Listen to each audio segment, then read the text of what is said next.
좋은 아침입니다. 오늘 주시는 하나님의 말씀은 요한일서 2장 22절에서 25절 말씀입니다. 거짓말하는 자가 누구뇨? 예수께서 그리스도이심을 부인하는 자가 아니뇨? 아버지와 아들을 부인하는 그가 적그리스도니 아들을 부인하는 자에게는 또한 아버지가 없으되 아들을 시인하는 자에게는 아버지도 있느니라. 너희는 처음부터 들은 것을 너희 안에 거하게 하라. 처음부터 들은 것이 너희 안에 거하면 너희가 아들의 안과 아버지의 안에 거하리라. 그가 우리에게 약속하신 약속이 이것이니 곧 영원한 생명이니라. 오늘의 제목은 거짓말하는 자가 누구냐입니다. 우리는 인생을 살면서 많은 거짓말을 겪습니다. 실제로 우리의 삶이 날마다 거짓말의 폭격을 받고 있다고 해도 과언이 아닙니다. 이 말이 실감나지 않으시다면 여러분이 매일 보고 있는 TV 광고를 생각해 보십시오. 그 광고들은 늘 제일 좋은 물건을 가장 값싸게 주겠다고 선전을 합니다. 그 광고들은 또 여러분이 거리내 가격에 왕처럼 대접하겠다고 선전하기도 합니다. 어떤 광고들은 여러분을 한순간에 미남 미녀로 바꿔주겠다고 선전을 하기도 하고요. 어떤 약선전은 모든 질병을 고치지 못할 것이 없는 것처럼 선전하기도 합니다. 그런 거짓말에 대해 분별력 있게 판단을 하지 않으면 우리는 눈을 뜨고도 속임수를 당하고 말 것입니다. 모든 거짓말이 다 나쁜 것입니다. 그러나 그 중에서도 가장 악한 것은 영적인 진리에 대한 거짓말입니다. 왜냐하면 다른 거짓말로 인한 손해는 대체로 일시적인 것인 반면 영적인 속임수가 주는 피해는 보다 깊고 오래가는 것이기 때문입니다. 영적인 거짓말 중에서도 가장 심각한 것은 예수 그리스도에 대한 거짓말입니다. 예수 그리스도에 대한 거짓말은 하나님의 인생들을 위해 베푸신 가장 위대하고 결정적인 사랑과 희생, 즉 하나님의 독생자인 그리스도가 우리를 위해 십자가에 죽으신 것을 부정하는 것이기 때문입니다. 그 예수님에 대한 거짓말은 사람들을 구원에 이르지 못하도록 방해하고 또 수많은 믿음의 사람들을 넘어지게 하는 것입니다.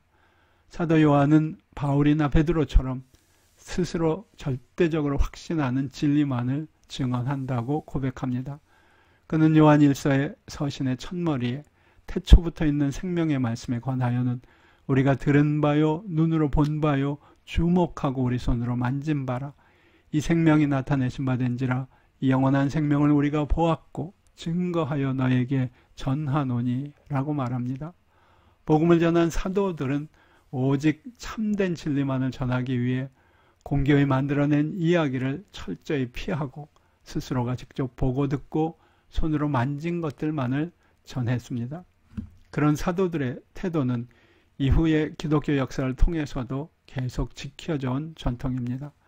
반면에 복음의 원수된 자들은 그리스도의 진리를 부정하려고 수시로 거짓말을 했습니다.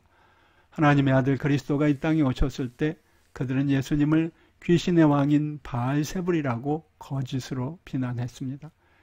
예수 그리스도가 무덤에서 부활하셨을 때 그들은 제자들이 그 시체를 훔쳐갔다고 거짓말을 했습니다. 그런 하나님 아버지께서는 복음의 역사를 통해 계속해서 그 아들에 대해 친히 계시하시고 또 확증해 주셨습니다. 주님의 공생의 기간 동안 하나님께서는 여러 차례 예수 그리스도가 사랑하는 아들이심을 친히 증언하셨습니다. 그런 사실들이 바로 제자들로 하여금 복음에 대해 확신을 가지게 한 이유였습니다. 베드로가 주님을 향해 주는 그리스도시요 살아계신 하나님의 아들이십니다 라고 한 고백은 그런 바탕에서 이루어진 것이었습니다. 그리고 주님은 그런 신앙 고백의 바탕 위에 자신의 교회를 세우시겠다고 말씀하셨습니다. 즉 예수 그리스도가 하나님의 아들이시오 우리의 구원자라는 진리를 깨닫고 고백하는 것이 우리 구원의 반석입니다. 그러나 옛적부터 있어온 이 거짓의 영은 지금도 그 반석 같은 진리를 흔들어 보려고 시도하고 있습니다. 그 진리를 흔들 수만 있다면 우리 모두의 삶을 흔들어 넘어뜨릴 수 있기 때문일 것입니다.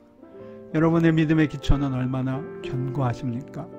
예수 그리스도의 진리에 대한 확신은 얼마나 굳건하십니까? 거짓말하는 자가 여러분의 믿음과 기쁨, 행복을 빼앗아가지 못하도록 단단히 지키셔야 합니다.